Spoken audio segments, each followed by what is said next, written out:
याचे जे कारनामे आहे आणि त्यामुळे ट्रस्टी देखील अडचणीत आलेत। या संदर्भातल्या टॉप 9 बातम्या।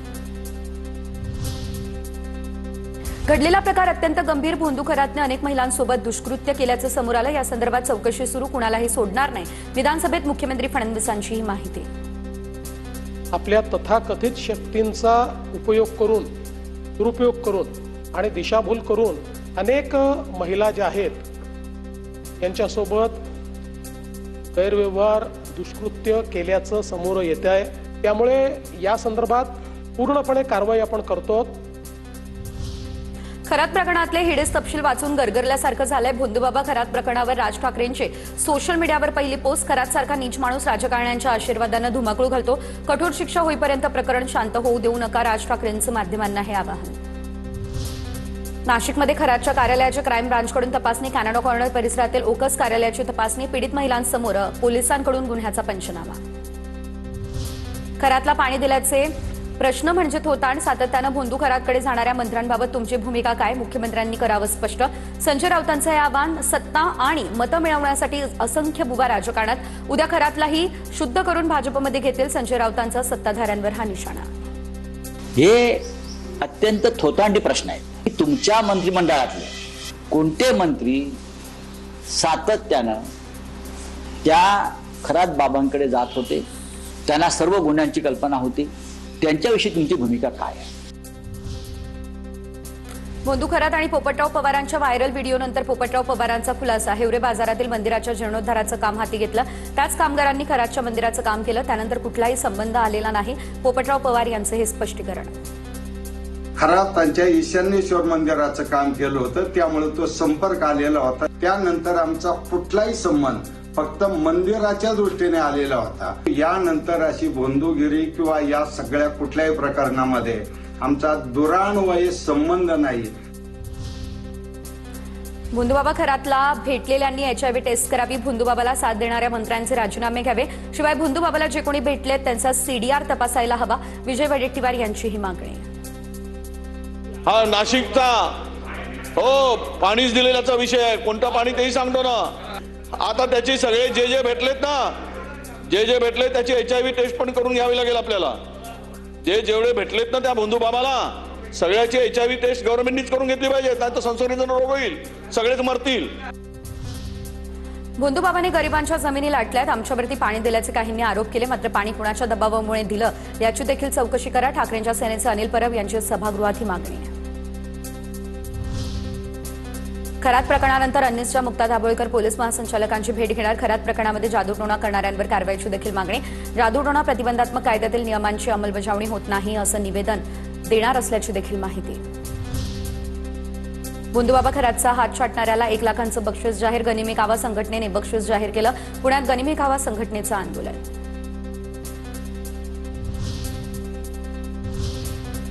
पुढे बघूयात खरातवरून येत असलेल्या राजकीय प्रतिक्रिया। भोंदूबाबा प्रकरण शिवनिका संस्थांच्या ट्रस्टींची देखील चौकशी होणार। सूत्रांची माहिती। संस्थांचे अध्यक्षपद भोंदूबाबा अशोक खरातकडे। खरातच्या अटकेनंतर विश्वस्त मंडळाचा फलक गायब। SIT संबंधित ट्रस्टींना चौकशीसाठी बोलावण्याची शक्यता। आर्थिक व्यवहारांची देखील तपासणी होणार अशी सूत्रांची माहिती। भोंदू अशोक खरातकडून नकली साप आणि वाघाच्या गातड्याद्वारे भाविकांची लूट। SIT तपासात खरातचा पर्दाफाश। नकली रत्न आणि दैवी शक्ती असल्याचा देखील दावा केला। भोंदूबाबा खरात मिरगावात कमरेला बंदूक लावून फिरायचा। स्थानिकांनी ही माहिती दिलेली आहे। मिरगावात भोंदूबाबाची अनेक वर्षांपासून दहशतीच्या जोरावर शेतकऱ्यांच्या जमिनी बळकावल्या, खोटे गुन्हे दाखल केले असेही आरोप। शिर्डीतील कथित भोंदूबाबा अशोक खरात याच्या कोट्यवधींच्या मालमत्तांनंतर आता त्याच्या उद्योग व्यवसायातील भागीदारीचा खुलासा। निमगाव शिवारामध्ये 48 गुंठे, परिसरातील सिल्वर ओक लॉन्समध्ये भागीदारी। मिरगावमध्ये खरातने अधिकाऱ्यांना हाताशी धरून कारनामे केल्याचं समोर। धारणाचं पाणी खरातनं स्वतःच्या संस्थेसाठी वळवून घेतलं।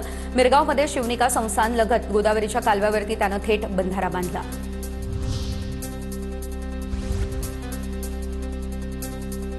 भोंदूबाबा खरातवरती गर्भलिंग निदान प्रतिबंधक कायद्याअंतर्गत गुन्हा देखील दाखल होण्याची शक्यता। संतती प्राप्तीसाठी खरातने उपाय केलेले। 7 महिन्यांच्या गर्भवतीवर अत्याचार केल्याची देखील तक्रार। भोंदूबाबा खरातच्या मिरगावमधील फार्म हाऊसवरील कर्मचाऱ्यांची चौकशी। वॉचमन आणि कर्मचाऱ्यांसह मंदिरातील पुजाऱ्यांची चौकशी। SIT तपासात भोंदूबाबा खरातबद्दल अनेक खुलासे। भोंदूबाबा खरातचं कॅनडा कॉर्नर परिसरातील कार्यालय काही दिवसांपासून बंद, तर याच कार्यालयामध्ये भोंदूबाबा अशोक खरात भक्तांना बोलवायचा. खरातच्या कार्यालयाबाहेर प्रॉपर्टी डीलर्स आणि डेव्हलपर्स अशी पार्टी जमिनीच्या कोट्यवधींच्या डील होत असल्याची देखील माहिती.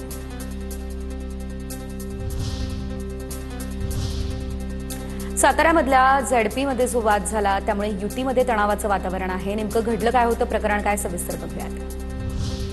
विधानभवनाच्या पायऱ्यांवरती शिंदेंच्या शिवसेनेचं आंदोलन. सातारा जिल्हा परिषदेच्या मुद्द्यावरून शिंदेंच्या आमदारांचं आंदोलन. सातारा पोलीस अधीक्षकांचं निलंबन करण्याची मागणी. सातारा झडपी राडा प्रकरणावरून शिंदेंचे आमदार वेलमध्ये उतरले. न्याय द्या, शिंदेंच्या आमदारांची वेलमध्ये उतरत जोरदार घोषणाबाजी. शिंदेंच्या शिवसेनेने विधानभवनाच्या पायऱ्यांवर आंदोलन केलं. मुख्यमंत्री देवेंद्र फडणवीस मात्र त्यावरून संतापले. सातारा जिल्हा परिषदेच्या अध्यक्ष निवडीवेळी झालेल्या राड्यानंतर शिंदेंच्या शिवसेनेचं आंदोलन. सातारा जिल्हा परिषदेच्या अध्यक्ष निवडीवेळी साध्या वेशातील 100 पोलिसांनी मला रोखलं. पोलिसांनी केलेल्या धक्काबुक्कीत मला जखम झाली. मंत्र्यांवर अर्जावी करणाऱ्यांवर कारवाई करावी. शंभूराज देसाई यांची ही मागणी. वरच्या सभागृहामध्ये माननीय उपसभापतींनी ह्याला निलंबित केलेलं आहे. आमची मागणी आहे या सभागृहामध्ये त्याला बडतर्फ करावं, सन्माननीय सदस्य काढून टाकावं.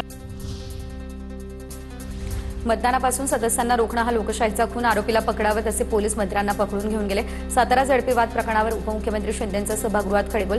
राज्याच्या इतिहासात अशी परिस्थिती पहिल्यांदा पाहिली असंही केलं वक्तव्य. त्याचा मी देखील साक्षीदार आहे. मंत्री बघितले नाही, पदाधिकारी बघितले नाही, कोणी बघितले नाही, जसे आमदार बघितले नाही, असे आरोपीला जो असं पकडतात तसं पकडून घेऊन गेले. साताऱ्याचे पोलीस अधीक्षक तुषार दोशी यांचं निलंबन करावं. पोलीस अधीक्षकांचं निलंबन करण्याचे उपसभापतींचे निर्देश. उपसभापती नीलम गोरेंनी सीसीटीव्ही फुटेजही मागवलं. ताबडतोब साताऱ्याचे पोलीस अधीक्षक आणि संबंधित ज्यांनी लोकांना ढकलाढकली केली, जखमी केलेलं आहे आणि महत्त्वाचं म्हणजे मतदानाच्या प्रक्रियेपासून वंचित ठेवलेलं आहे, त्यांचं सरकारने निलंबन करावं असे मी निर्देश देत आहे.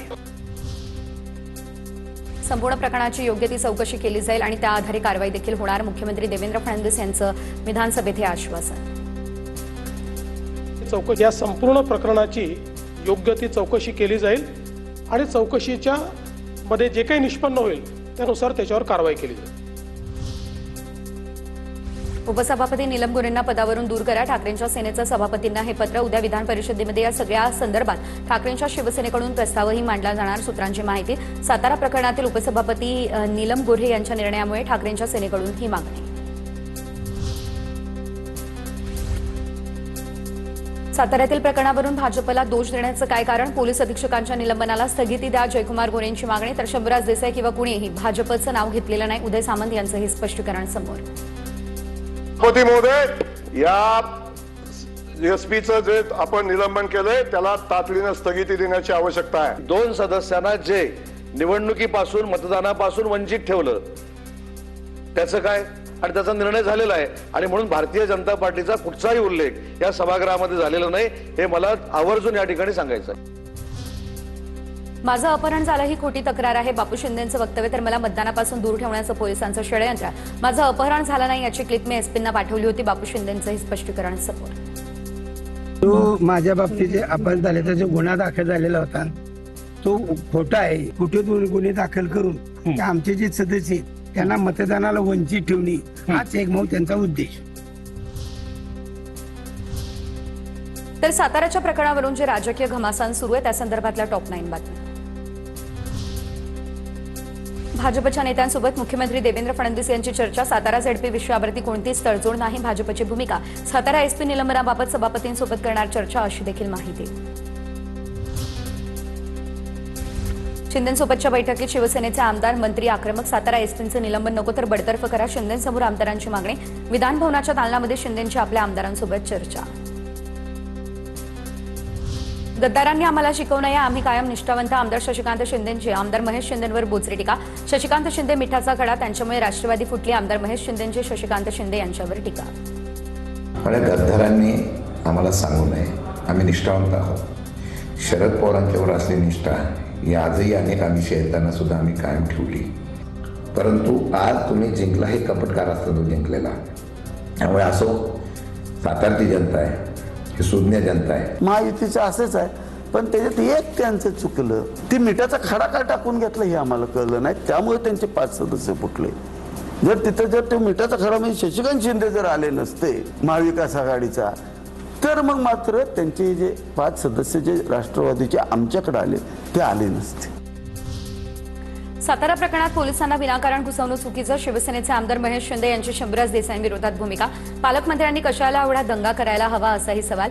सदस्यांना पवारांच्या राष्ट्रवादीसोबत जाणं पटलेलं नाही, महेश शिंदेंचं वक्तव्य. त्यानंतर आमदार महेश शिंदेंनी घेतली मुख्यमंत्री देवेंद्र फडणवीस यांची भेट. खरं तर पोलिसांना विनाकारण याच्यामध्ये घसटवणं चुकीचं आहे. अजूनही सगळ्यांनी अभ्यास केला पाहिजे. आणि 2 सदस्य माझे, पालकमंत्र्यांनी एवढा कशाला दंगा केला पाहिजे? अजितदादाचे 5 फुटले त्याचं बघा ना. आणि मी साहेबांना सांगितलं होतं की असं होणार आहे, कारण त्यांना पटलेलं नाही ते शरद पवार गटाबरोबर जाणं. साताऱ्यात पोलिसांनी परिस्थिती व्यवस्थित हाताळली नाही, निलेश राणेंचं विधान. चौकशीमधून काय बाहेर येतं ते पाहावं लागेल. चौकशीमध्ये काही बेडबाकडं बाहेर आल्यास शिवसेना स्टाईलने हँडल करून निलेश राणे यांचा हा इशारा. पोलीस गुंडगिरी करत असतील तर कुणाच्या इशाऱ्यावरून करतायत? सरकारचं इंजिन वेगवेगळ्या दिशेने चाललंय. सातारा प्रकरणावरून वडेट्टीवारांचा सरकारला सवाल. शिवसेनेने अवमान सहन करत सत्तेत राहावं की नाही हे बघावं, वडेट्टीवारांचा या ठिकाणी हा टोला. साताऱ्यात कायदा सुव्यवस्था राहिलेली नाही, पोलीस कुणाच्या तरी इशाऱ्यावरती काम करते. या सगळ्या विरोधात आम्ही आंदोलन करू, न्याय मिळाला नाही तर रस्त्यावर उतरण्याची शशिकांत शिंदे यांची तयारी. सातारा जिल्हा परिषदेच्या प्रकरणावरून शशिकांत शिंदे आक्रमक. बडतपर केला पाहिजे. पूर्वीचा त्यांचा इतिहास बघितला, आम्हाला वाटलं होतं साताऱ्यामध्ये आल्यानंतर व्यवस्थितपणे निर्णय घे. कायदा सुव्यवस्था, मी गेले 3 दिवस सभागृहामध्ये कायदा सुव्यवस्था, पोलीस अधिकारी कशा प्रकारे भ्रष्टाचारी झालेले आहेत, कशापर्यंत त्याला पाठीशी घातलं जात आहे, सगळं आम्ही बघितलेलं आहे. बडतर्फ करते, निलंबित नाही केलं तर आम्ही रस्त्यावर उतरणार एवढं नक्की आहे. साताऱ्यात गृह खात्याच्या आशीर्वादानं लोकशाहीचा खून पडतोय. रोहित पवार यांचा ट्विट करत आरोप. मंत्र्यांशी देखील झटापट करून त्यांना दुखापत केली जाते आणि याविरोधात खुद्द मंत्र्यांनाच विधिमंडळापुढे आंदोलन देखील करावं लागतं. कुठे नेऊन ठेवलाय महाराष्ट्र माझा? रोहित पवारांचा भाजपला हा सवाल. विधानभवनाच्या प्रांगणामध्ये विजय वडेट्टीवार आणि जयकुमार गोरे यांच्यामध्ये शेकहँड. सध्या ही भेट चर्चेत, तर कैसा हराया असं म्हणत विजय वडेट्टीवारांकडून मिश्किल टिप्पणी.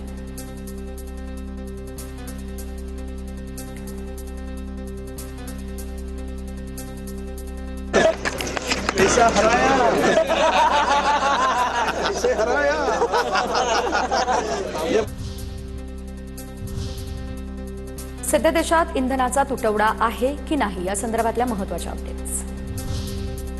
पश्चिम आशियातील परिस्थिती चिंताजनक. सरकार विविध देशांमधील पुरवठादारांच्या संपर्कात. देशात इंधन तुटवडा होणार नाही यासाठी प्रयत्न करू, पंतप्रधान मोदींचं आश्वासन. देश अपनी जरूरत की 60% एलपीजी आयात करता है. एलपीजी के देश में ही उत्पादन को भी बढ़ाया जा रहा है. युद्धाचा फटका बसलेल्या देशांसोबत भारताचे व्यापारी संबंध. भारत गरजेच्या 60% एलपीजी आयात करतो. शक्य तिथून गॅस, तेल पुरवठा सुरू राहणार. लोकसभेमध्ये पंतप्रधान मोदींची ही माहिती. एलपीजी गॅसचा पुरवठा हा पूर्ववत होतोय. सरकारची माहिती. सर्व रिफायनरी 100% क्षमतेने कार्यरत. एजन्सींना कोणताही तुटवडा जाणवलेला नाही, तर वितरण देखील वेळेवर होत आहे. पेट्रोलियम मंत्रालयाच्या सहसचिव सुजाता शर्मा यांची ही माहिती. एलपीजीने भरलेली 2 मोठी जहाजं भारताकडे रवाना. हॉर्मुझची सामुद्रधुनी ओलांडण्यासाठी भारताच्या 2 जहाजांना ग्रीन सिग्नल मिळाला. जगवसंत आणि पाईन गॅस सुरक्षितपणे हॉर्मुझची सामुद्रधुनी ओलांडून पुढे येण्याच्या तयारीत. घरगुती गॅस सिलेंडर 8 ते 10 किलोच्या प्रमाणात मिळणार अशा अफवा. जेवढा गॅस असेल तेवढे पैसे आकारले जातील. या अफवेवरती विश्वास न ठेवण्याचं आवाहन. रशियाचं ऑइल टँकर ॲक्वा टायटन कर्नाटकच्या मंगूर पोर्टलवरती दाखल. 1.1 लाख टन क्रूड ऑइल घेऊन जहाज भारतात, तर पॅक्सिस पायनियर जहाज देखील हजारो टन एलपीजी घेऊन भारतात दाखल.